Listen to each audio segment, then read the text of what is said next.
Can you hear me? Yes, I can hear very you. Good. Yeah, so I was just about to say thank you very much for these nice words of introduction. And it's also an honor for me to present this online colloquium here and supporting this idea that the community stays together in such difficult times. Okay, I guess I'll share my screen now. Yes. Okay, so, okay.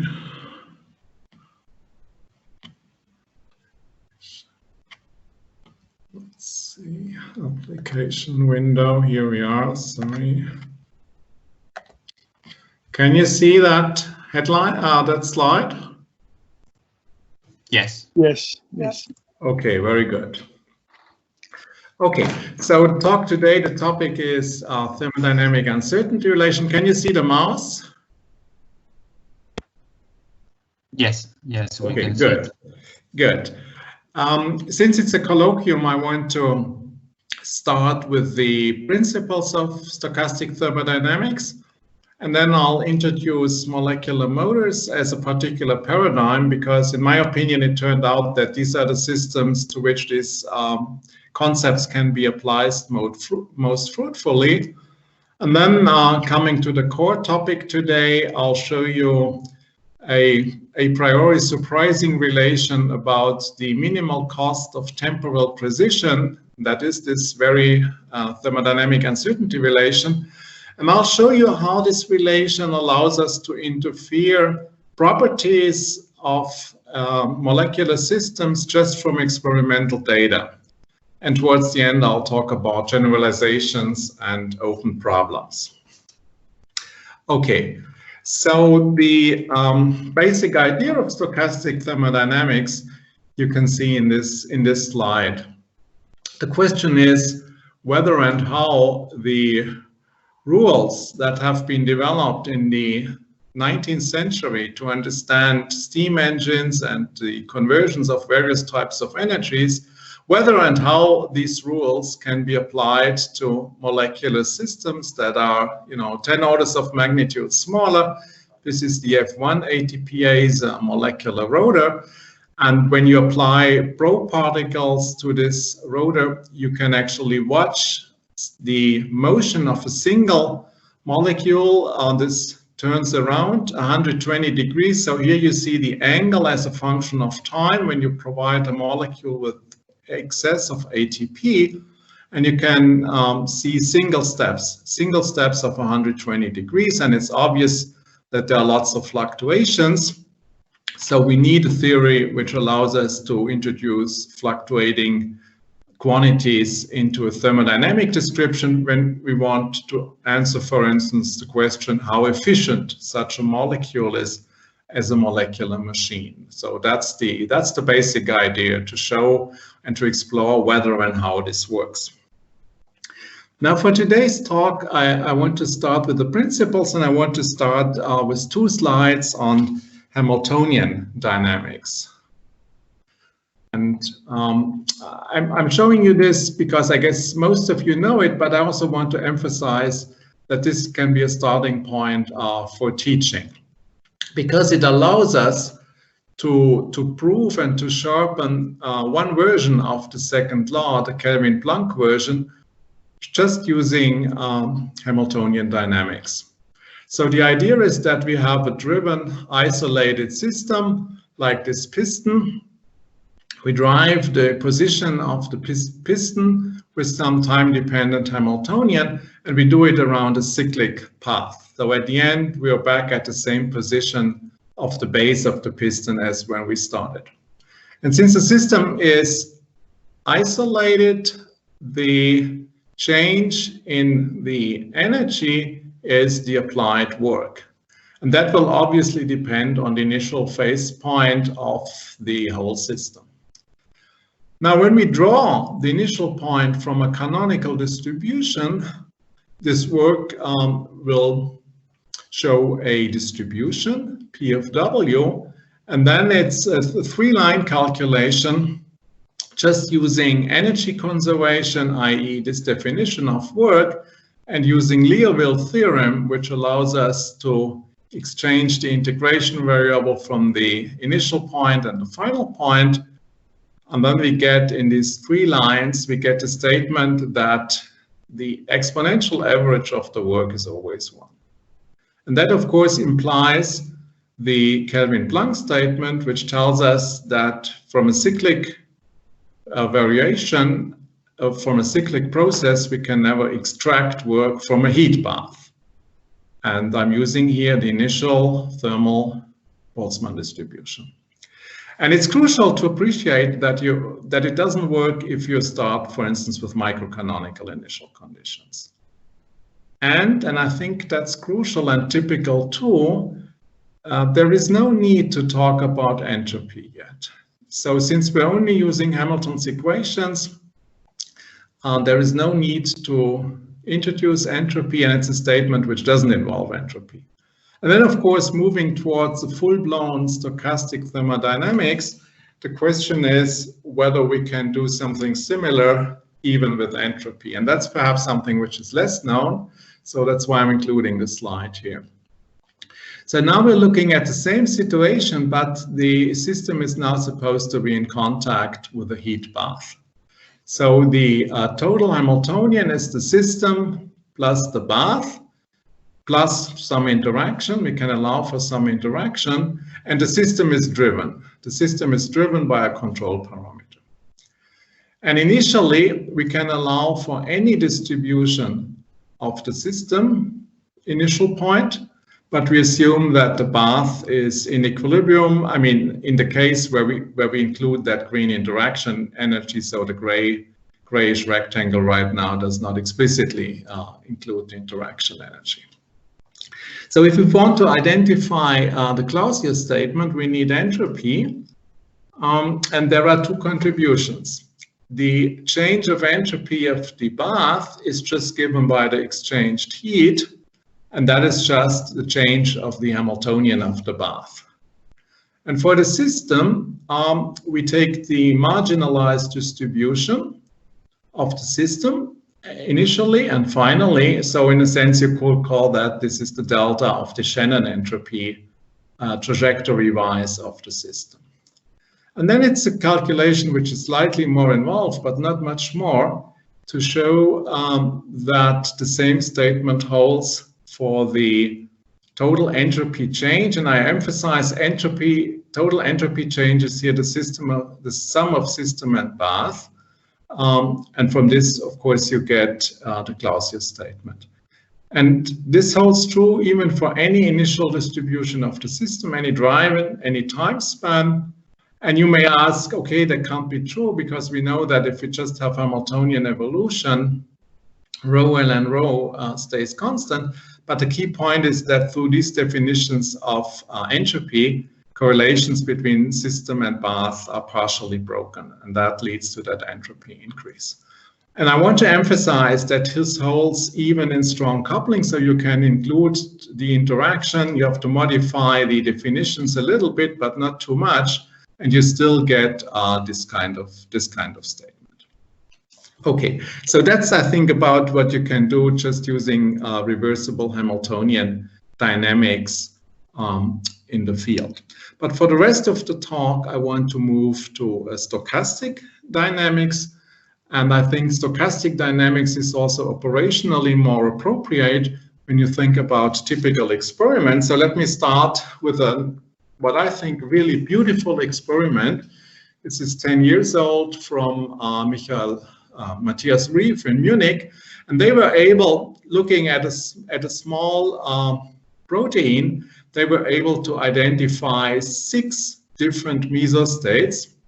So the protein consists of 2 globules, a red one and a blue one, and each globule or each sphere can be folded in a sense, or partially or fully unfolded. So if you see here in the grayish rectangle, you see 6 different mesostates. So the leftmost is the fully folded one, the rightmost is the unfolded one, and in between there are half folded, and here is even a misfolded one where half of the red sphere folds on half of the blue sphere.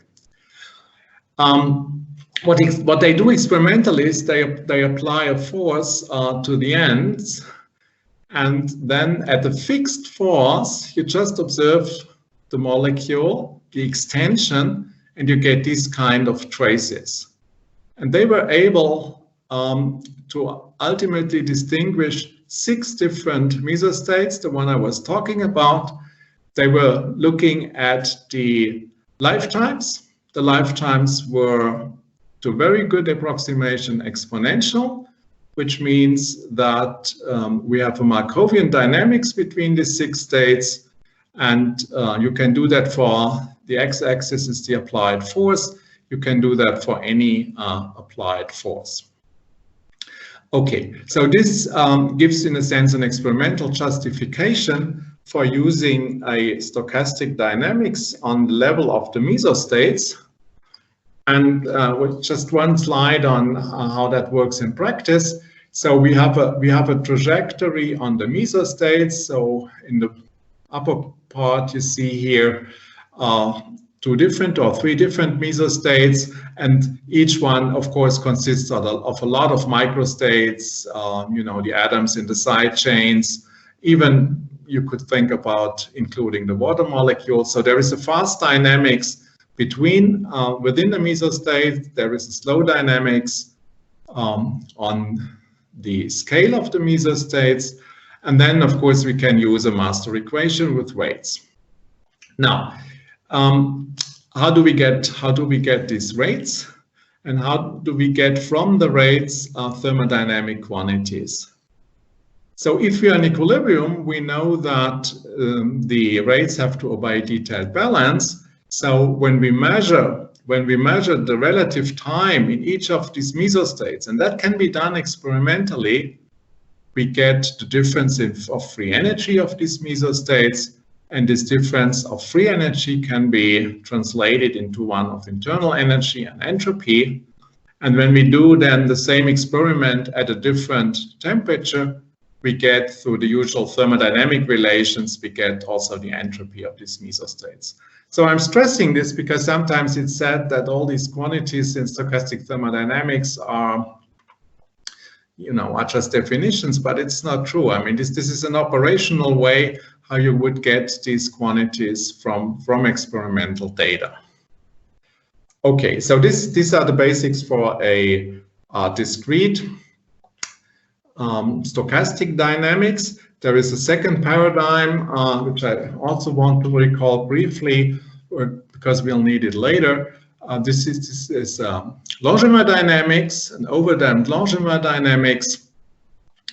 And it was Sekimoto who pointed out that we can identify the quantities appearing in a first law. The W is the U plus the Q. We can identify these quantities when we, we can identify it in this way, sorry. So for instance, looking here at a situation where we have a potential and we have a non-conservative force driving the particle across such a periodic potential. And then, for instance, at constant potential, applied work is force times distance, internal energy is position in the potential, and then dissipated heat comes out as total force times displacement. And the key point, again, is that all these quantities fluctuate. And when we relate dissipated heat to the entropy change of the system, we get a fluctuating entropy change of the medium, we get a fluctuating entropy. Now, there is a second contribution, and I think one nice way of identifying it is to say that entropy, total entropy, is a quantitative measure of broken time reversal symmetries. So in equilibrium, each trajectory is as likely as its time reversed version, and then the entropy along a trajectory, the total entropy change, should be 0. So this leads to this definition of the total entropy change as the log ratio of these probabilities of forward and backward trajectory. And when you work it out, you'll find that in addition to that fluctuating heat, there is again this Shannon term from the system, And then it's very easy to show that also in the stochastic dynamics, you have this integral relation. Okay, one more relation is when you are in a non-equilibrium steady state, then there is this stronger relation first observed called the detailed fluctuation theorem, first observed by Evans and co-workers in numerical simulations and then proven by Galabotti and Cohen for chaotic dynamics and later by Kochan and Leibowitz and Spohn for stochastic dynamics. And if you accept this definition of entropy, you can get a statement even in for finite time. So when you look at it experimentally, I mean, these are older data, but I need them to make one point. So here are typical distributions of this total entropy production experimentally resolved in this experiment of a colloidal particle across a periodic potential. And then when you look at it in this logarithmic representation, you get a nice straight line.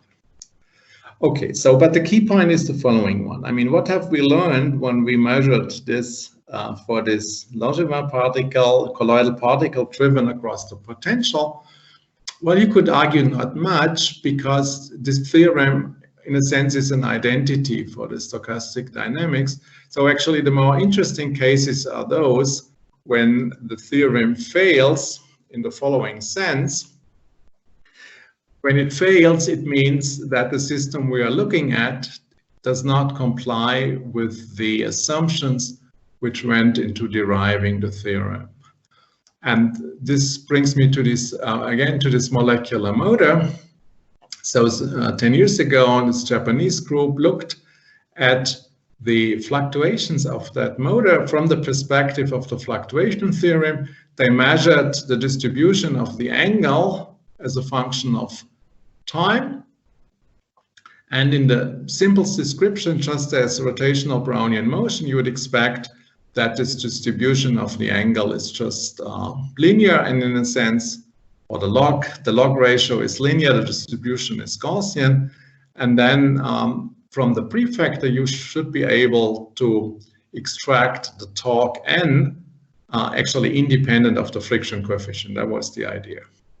Now, when you do the experiment and you plot that ratio of the probability forward divided by probability backward, you find that the amplitude or the slope actually changes in time, which means that this simple description is not sufficient.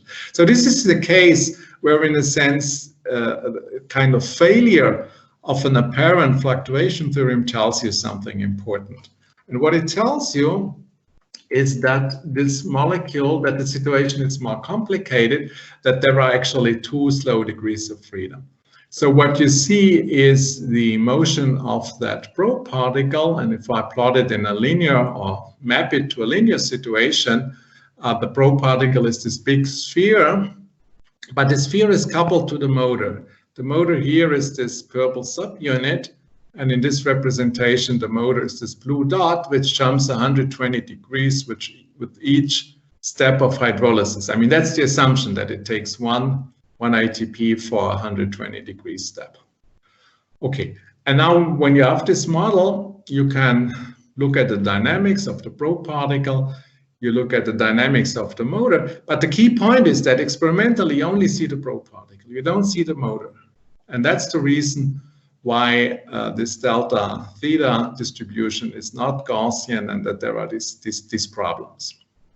Okay, so when you now look, you just simulate this model, you find here very much the characteristic features of the experimental data here on the right-hand side. And I don't have to go through this in more detail, but I do want to point out that this molecule is one for which efficiency was evaluated experimentally, and we'll come to that again. And it was done in an ingenious way by Toyabe and co-workers, and they were using this nice relation, which is called the Harada-Sasa relation.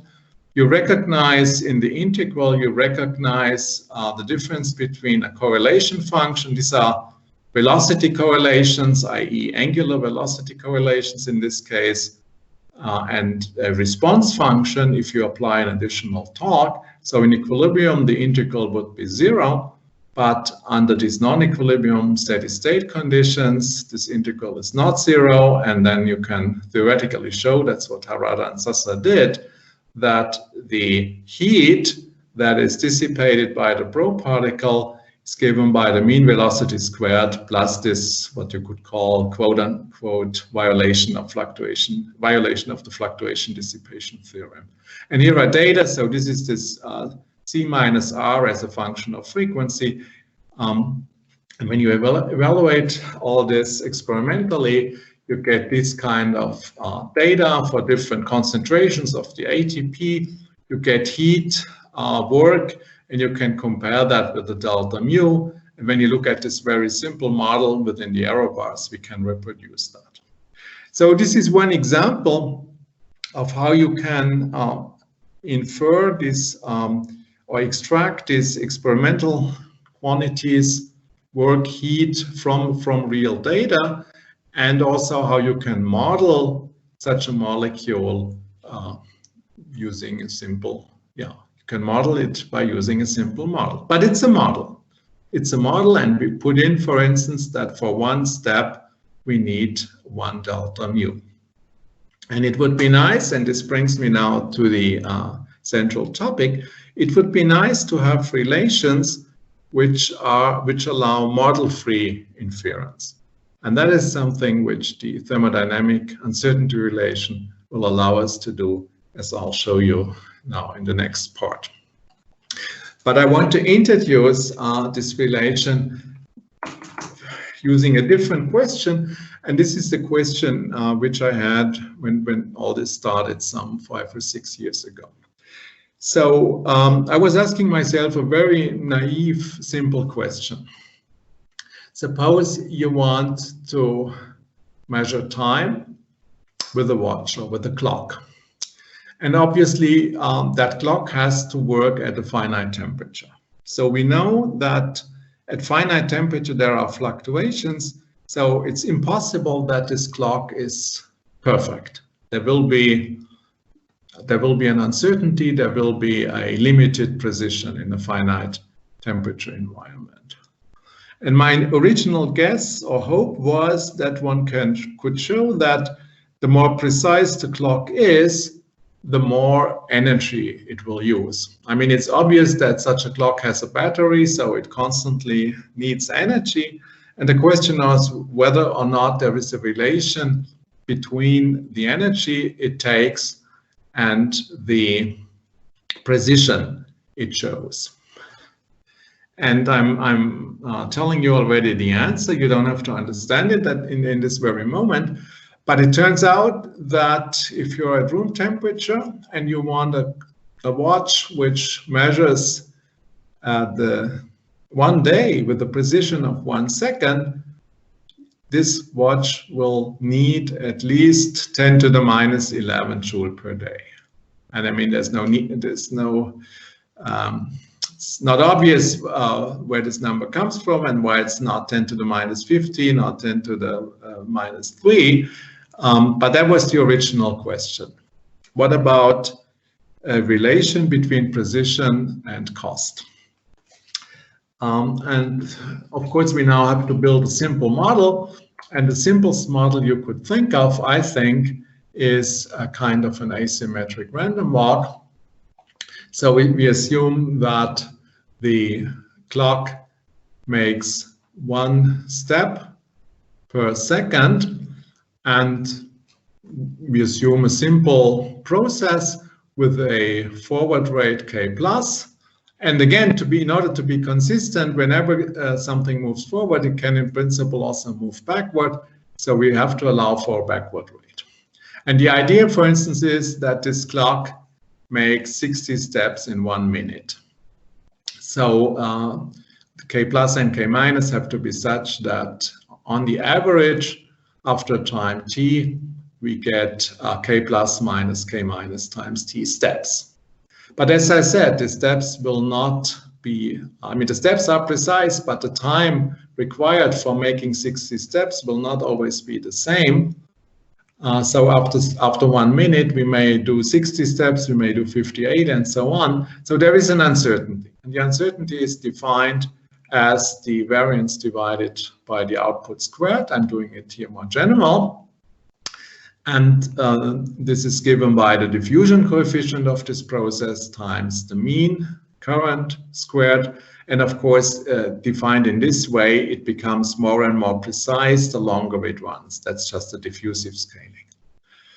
Now there is a cost to the process, because when we run it for a time t, there is a cost given by the entropy production sigma times t, and the specific expression for such a simple model, and that's what we know from stochastic thermodynamics, is given by this. For each step, we have this log ratio of k plus and k minus, which is dissipated, and after time t, we have k plus minus k minus times t steps, so this is the cost.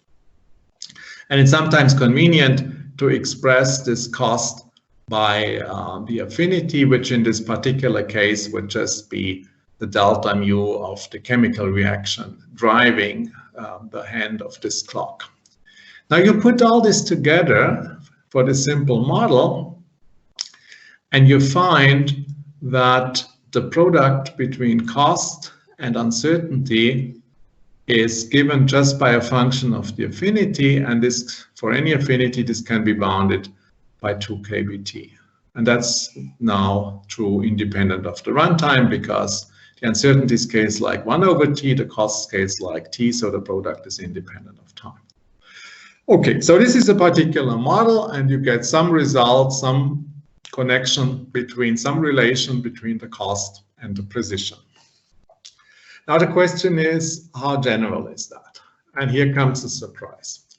So with Andre Barato, who joined me as a postdoc at the time, we did a lot of numerics, we looked into limiting cases, and then we had enough evidence to claim that this relation here holds for any non-equilibrium steady state based on a Markovian dynamics on a number of states. So what I'm trying to draw here is, you know, you could think of having a better clock, a Swiss clock, so you introduce some feedback cycles, but as long as the whole thing is autonomous and you can wire it as completely as you want, this relation here holds true. And it was a year later, it was proven using large deviation techniques, and I'll come to the proof later, by Gingrich and co-workers at MIT at the time. So obviously, if we want to have a precision of 1%, we need about 20,000 kBt, and relating that to this requested precision of 1 second per day, you get the figure I quoted on the previous slide. And you can call this now the inevitable universal cost of temporal precision within such a stationary Markov process. And let me emphasize, I mean, when you have such a network, it's true for any current. So you can define a current. Nij is the number of steps you do through the link ij in time t. And Dij is an antisymmetric matrix. So the current has to be antisymmetric. It has to be odd in time. And this is a kind of integrated current here. Right? Okay, and then the relation is just that the entropy production is larger than the mean current squared, divided by the corresponding variance of that current, which leads to this diffusion or dispersion coefficient dj. So that's the statement which was proven by Gingrich and co. And in that sense, it's a universal statement. Now I want to show you an idea of the proof. That's not the original proof, but what I'm sketching here is proof which was introduced in a very nice general paper by Dechant and Sasa a couple of years later. So they go through the generating function. So I'll just highlight a few points. So suppose you have an arbitrary observable defined on a trajectory called here I of t. So we're looking at the generating function for that observable. This is the average e to the zq. And of course, the second equality is just the definition of that average. So pi of t prime here is the path weight. Now the key idea is to get a bound on this generating function by looking at a comparison dynamic. So we take the same network and other rates, k tilde, k dagger rates.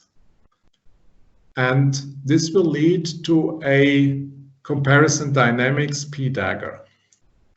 And then the original generating function can be kind of trivially rewritten as an average in the dagger dynamics. So you just put that p over p dagger factor into the exponent and you turn it around, so it's e to the minus ln. And so this is an identity as far as the rectangle, the gray rectangle goes. And now you apply Jensen, and you're here. So the first term is, and these averages, the first average is now in the daggered, in the comparison dynamics. And the second factor is just the Kullback-Leibler divergence between the daggered distribution P dagger and the original distribution P. Okay. Now you choose rates such which have contained an additional z parameter, such that when z goes to 0, you recover the original rates. And this allows you to expand this inequality here to second order. And because of that, that constraint that you recover with the daggered rates, the original ones, you find you can kill the linear terms, and you find this relation just by expanding the above relation, the above inequality around z equal to 0 to second order. So now we are almost done, because on the left-hand side, we have the variance of this observable Q. And on the right-hand side, we have something which depends on this daggered dynamics and the second derivative of this Kullback-Leibler divergence with respect to that z parameter at z equal to 0. And now we choose the rates in a variational ansatz. We choose the rates such that the dagger dynamics has the same stationary distribution and that all currents are accelerated by a factor gamma z. Okay. And now we choose, with this ansatz, we choose the gamma and the aij in these rates in a kind of optimal fashion, and we have to estimate or to bound functions with inequalities. It's still 6 or 7 more lines, but at the end you get this red relation here. And I want to emphasize that this is now a relation which holds for the variance in finite time. So you start from the steady state distribution, but you look at the finite time variance. And what you get is what is called the finite time thermodynamic uncertain revolution. So in a sense, with this proof, we have proven more than what we originally needed. Not we, but Dechant and Sasa. In fact, with Patrick Pizzonka and Felix, we have conjectured this finite time version also and used it in experiments. And again, Jordan Horowitz and Gingrich were able to prove it a couple of months later, again, using their method. But when I have to teach it these days, I like this approach here the most. Okay, that's about what I want to tell you, how that relation can be proven. I understand that it was too fast to fully understand it, but I hope you've got the flavor of the proof. Okay, now I want to show you what I still think is the kind of most impressive direct application to real data. Because it will allow us to infer something about the molecular model without making a model. And I will use data, original data from Steve Block's lab from '99, and they were looking at kinesin, that's a molecular motor, not a rotary motor, but a linear motor. It walks along a track, which is called microtubule, and it's connected to this blue bead. The blue bead is feedback controlled in a laser trap in such a way that the bead pulls to the left with a constant force. The molecule is fed well, so it wants to move to the right because there's enough ADP, but it has to move against this constant force. And what they measured more than 20 years ago was the velocity, the diffusion constant or the dispersion, which they typically combined into a ratio, which is called a randomness parameter. So here you see data. This is the randomness as a function of the ATP concentration for 3 different applied forces. All forces are in the piconewton range. Or you see here the randomness as a function of the load for a fixed concentration. So these are the data. And now I want to show you what you can do with this data using this uncertainty relation. And we'll directly go for efficiency. Efficiency of a molecular motor is the output divided by the input. The output is the force times velocity. That's the velocity with which the motor runs against the applied force. The input is the ATP consumption. And here's the key point. You don't see an ATP molecule being hydrolyzed. And you don't know how many it hydrolyzes for one step. But what we do know is that the entropy production is the input minus the output. That's what is lost. That's the chemical energy, again, the ATP, minus the mechanical work. And for this entropy production, we have this uncertainty relation because we can take just the velocity as the current here. So we know that the sigma is larger than v squared over d. And when we plug that in the upper relation, we find that the thermodynamic efficiency of that molecule is less than this expression on the right-hand side, which involves only experimentally measurable quantities. That's the key point. Velocity, diffusion coefficient, and force. And now I show you again the same data as before, but I overlay this function here. So how does it work? Let's take this data point. The orange line is eta is 45%. So the statement is now as follows, and that's a key statement from my point of view. At 2 piconewtons load, this motor experimentally showed a certain velocity and a certain dispersion coefficient, which were experimentally measured. That's how they fixed this black dot here in this diagram. And our theory tells us that this is exactly on the 45% line. So the statement now is, this motor under these conditions is at most 45% efficient in translating chemical energy into mechanical work. And again, I emphasize this is a statement which is independent of any assumptions about how the motor is wired, how it works, how many ADP it uses, and so on. It's even independent of the delta mu of the ATP hydrolysis. And that's how you have to interpret such a diagram. Let me stress that it does not mean that the motor is 45% efficient. It means that it's at most 45% efficient. It's an upper bound on the efficiency. But it's the first time that we can make a statement like this, model free. Okay.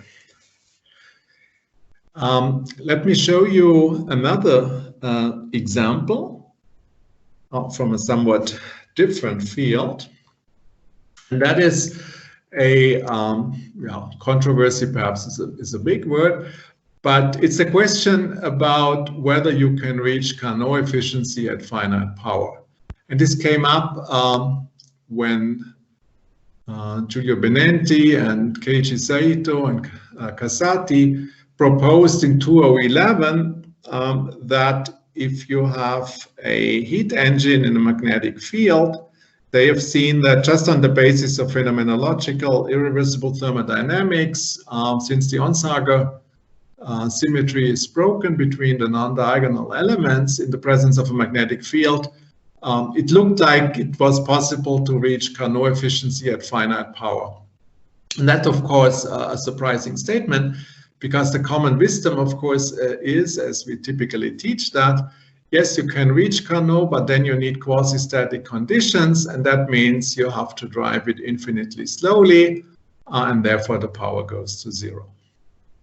Okay, and there were many papers, I've not listed them here, case studies, Saro Fazio and Michele Campisi had a nice one. And we applied our uncertainty relation to this problem, because for a steady state heat engine, we have this relation for any current, so we can take the work current. So JW is just the work current, which is the power. dW are the fluctuations in power, the dispersion, the diffusion.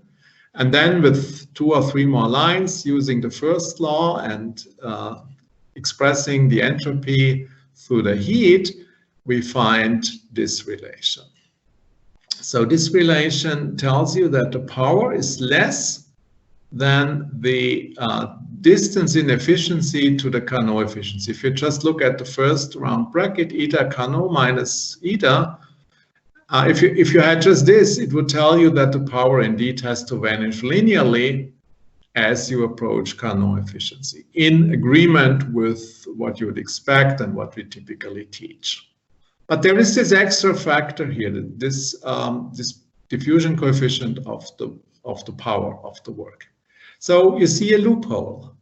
If the fluctuations in power blow up as you approach Carnot, then the right-hand side might reach a finite value, in which case it is not excluded that you reach Carnot at finite power.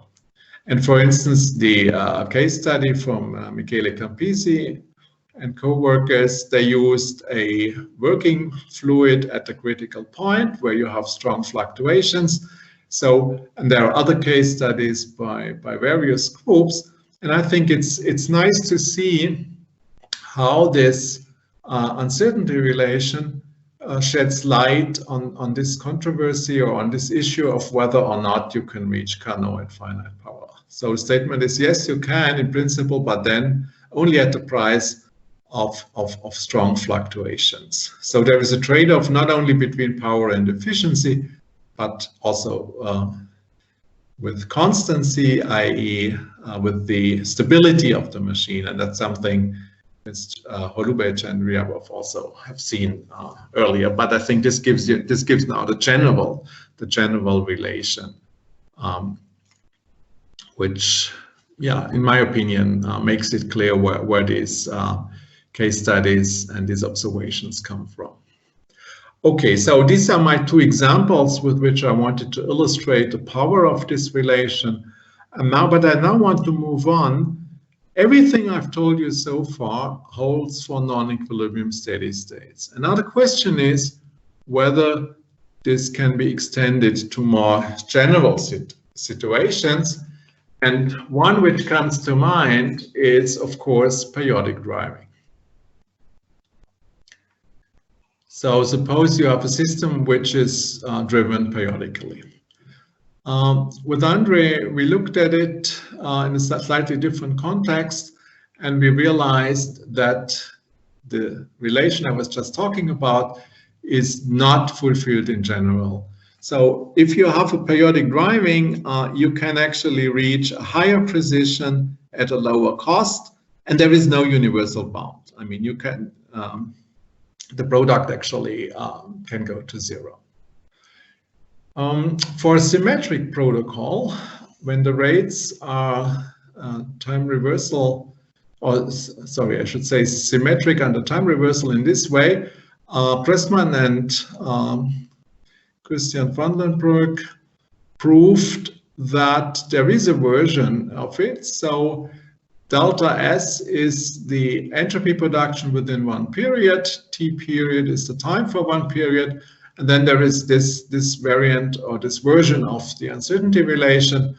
And of course you can apply, you can map periodic driving, or you can apply what you have for periodic driving to constant driving.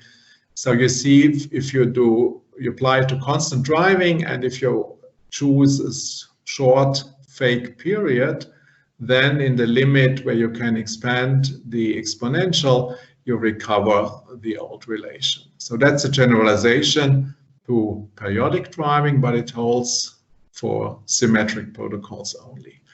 Then there were quite a number of further studies where relations were derived, which were of course true, but which were not easily accessible under experimentally realistic conditions. So typically you would have to have additional knowledge about the system. And 2 years ago, my grad student Timo Koyok found a version which I like to call operationally accessible, and that's this version. So let me briefly explain it. So we have a system which is driven by periodically with the period omega. Now it's clear that the entropy production, the dispersion, the mean current J, all these quantities will depend on that frequency. And what Timo Koyok could prove is that when you now add this second term here, which is the change of the mean current when you change the frequency, when you add that to the right-hand side, you get a new relation which replaces the ordinary tour for that case of periodic driving. And again, you can apply it to constant driving, then this omega, the omega term is 0, and we're back at the original tour. And using that, we also understand why we had seen earlier these examples where you can beat the ordinary tour, because due to this minus sign, the right-hand side can actually be smaller than what you would naively apply or infer just from the regular tour. Okay, so this is a relation which holds again generally for periodic driving. Now another case is when you prepare an initial state and you let the system relax either towards equilibrium, or if there is an additional constant driving, you let it relax towards an S. And on the next slide, I would like to tell you about our most recent result, where I think we have found the, in a sense, most general version for arbitrary driving. And this is now setup is like this. So we take a Markov network with weights, and all these weights are time dependent, and they depend on a protocol lambda of t. And we imagine that the protocol depends on a speed parameter. And that speed parameter v is experimentally controllable. So that's basically the speed with which an experimentalist would turn the knob. We observe the system for a total time t, and then it's clear that the mean current depends on this time t, and it depends on the speed parameter v. And the general relation we could prove is this one. So again, there is an extra term called delta J here, and the delta operator is defined on the right-hand side. So we need to know how that mean current changes with the speed parameter, but this is something experimentalists could measure. And we need to know how it changes with the total observation time, because again, we're in a finite time situation here. Okay, so this is very general relation, and it's in this particular cases of periodic driving, of relaxation, of constant driving, it specializes to what was found earlier. So let me show you 2 examples how that works We take the kind of paradigm which is a colloidal particle bound in a harmonic potential, and at time t equal to 0, the experimentalist will move that trap with the velocity v. And now we can look at different currents. So one possible current is the finite time velocity, which is just the displacement divided by the time. Or we could look at applied power. So that's basically dv d lambda lambda dot integrated over time.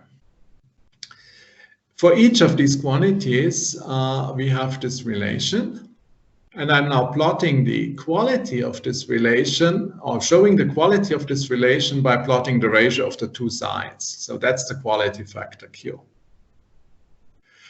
As a function of the time over which we allocate the data. So the solid lines are based on this finite time velocity, and you see that quality is up to about 75% or 80%. So the statement is the following. You just observe the displacement of the particle and how that changes with the velocity and with the observation time, and you can get an estimate on the total entropy production, which gives 80%. And the key point is you don't need to know how stiff the trap is.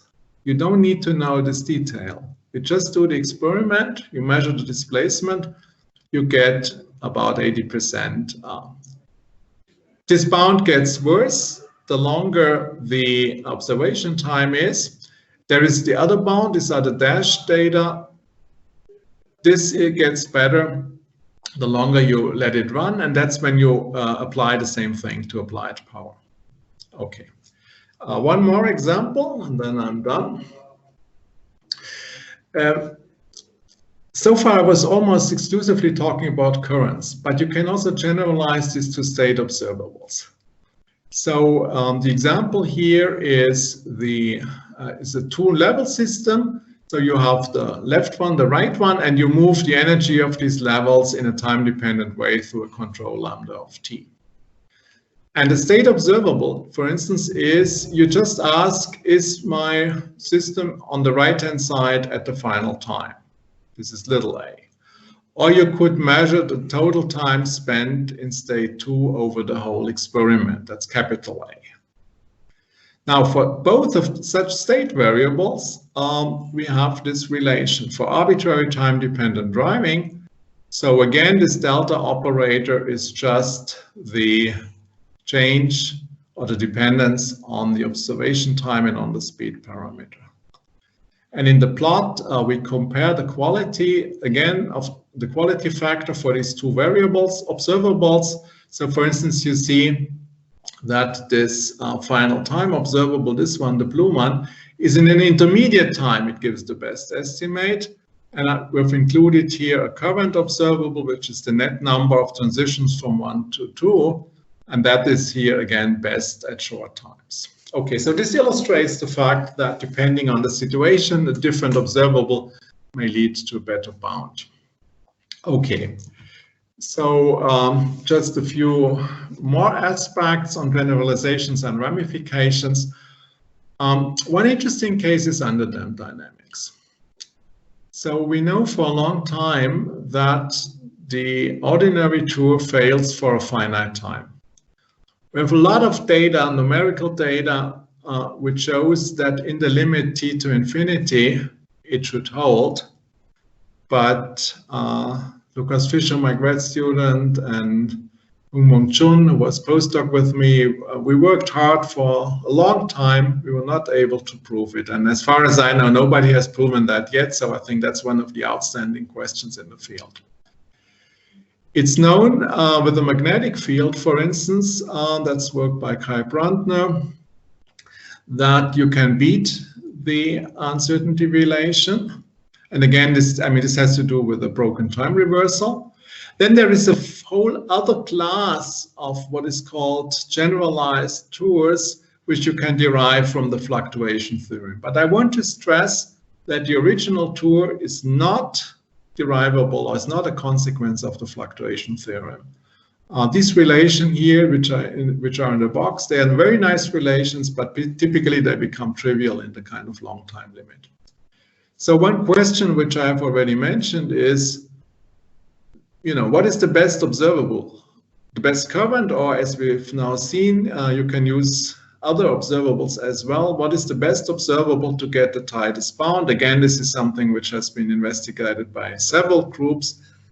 I was focusing mostly on these currents, but you also get bounds on variance, not necessarily involving entropy production on time symmetric observables.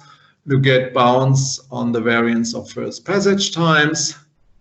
And with this remark, I want to close, and I didn't even put names here, but there's also now strong activity how this can be generalized to open quantum systems using, for instance, Lindblad dynamics or alike.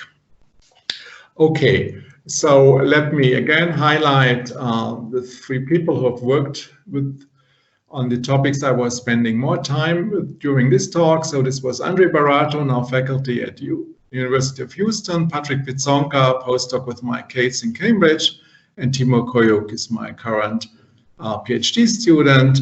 And let me also highlight here this nice review by Jordan Horowitz and Gingrich on the topic.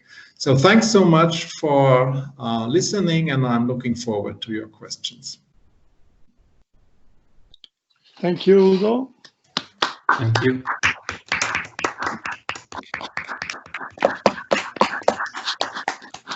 Thank you. Thanks so much. So now we have some times for questions. Are there any questions? Yes. I see Bernardo Spagnolo, yes. Udo, just one of the last behavior, the figure, perhaps I lost something.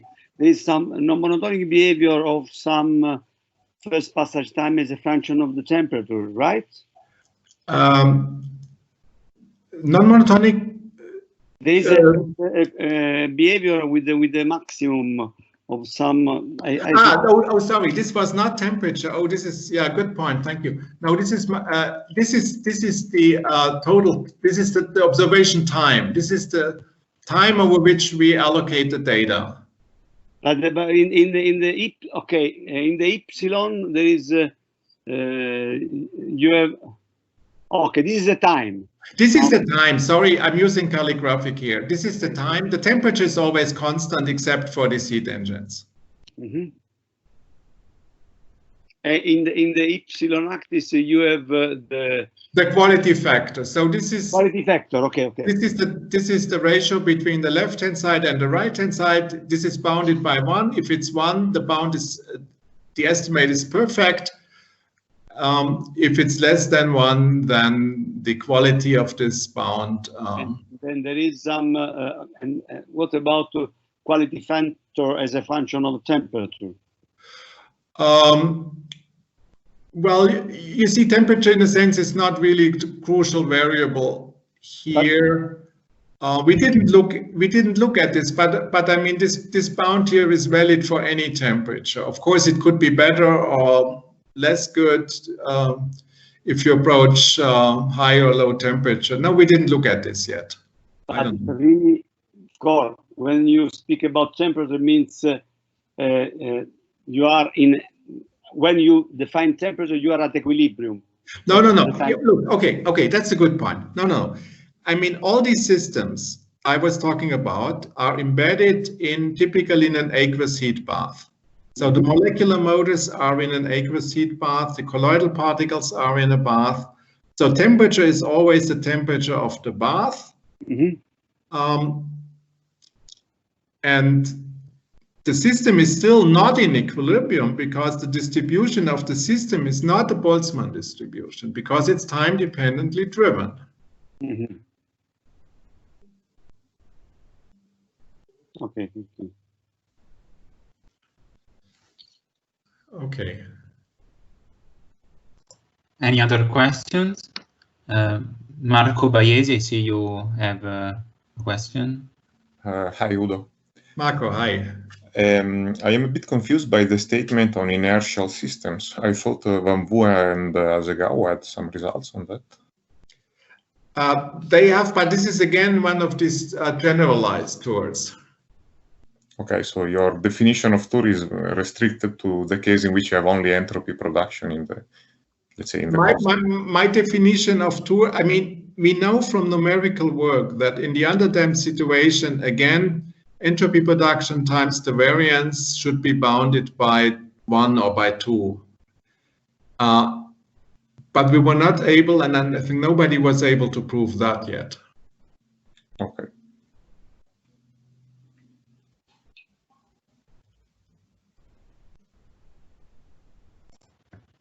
Any other questions?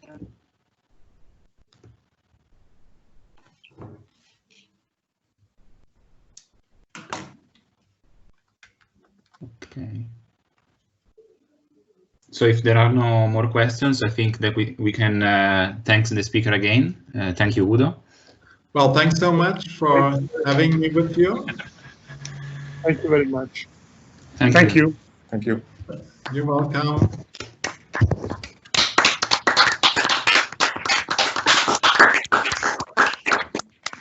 So if there are no more questions, I think that we can.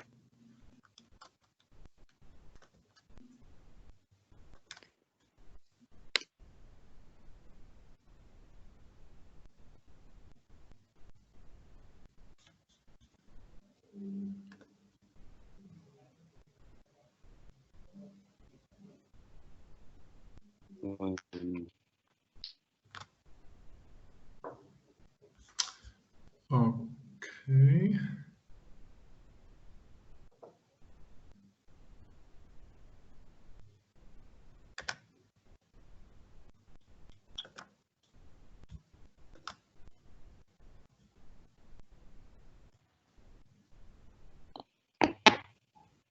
Marco, you still around? Or? Yes, I'm here. Okay, good. Also, I'm here.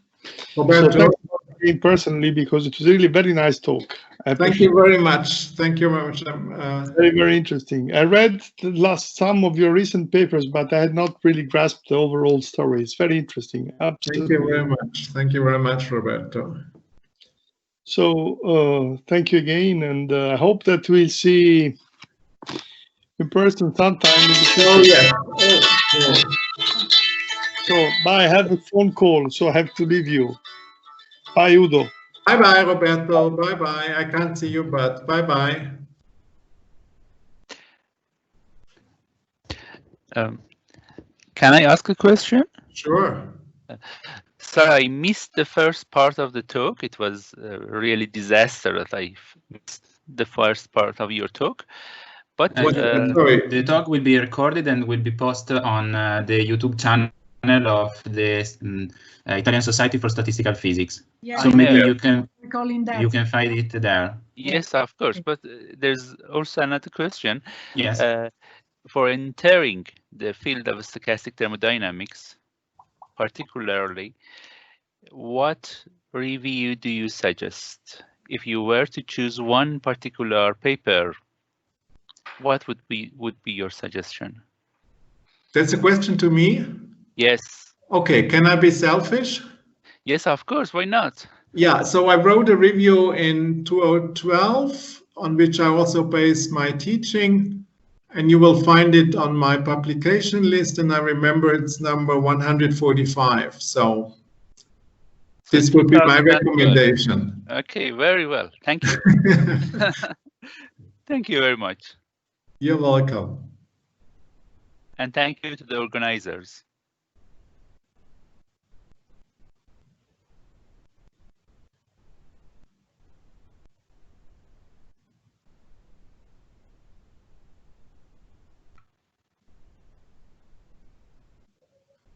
Okay, Marco, I guess Yes. there is.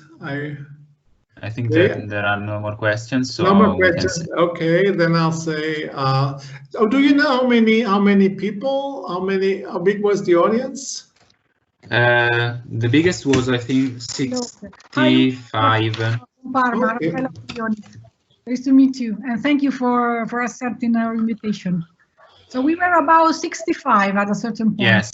Okay, that's good to hear. We are very happy about this. Okay, good. Now I'm glad it worked well. Oh, so, okay, Marco, so there were no interruptions, right? It worked?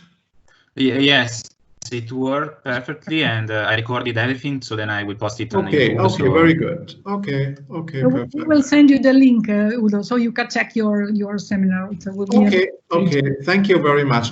Oh, Rafaela, okay. Okay, so yeah, thanks so much also for setting this up, and Marco, thanks so much for this testing it with me, and it was the first time I was using this team software, so okay. Also Thank works you. it works very well, so yeah, very well. I can recommend it. Okay, good. So bye bye. Thank you so Thank much. you. Bye Bye. Bye. Bye.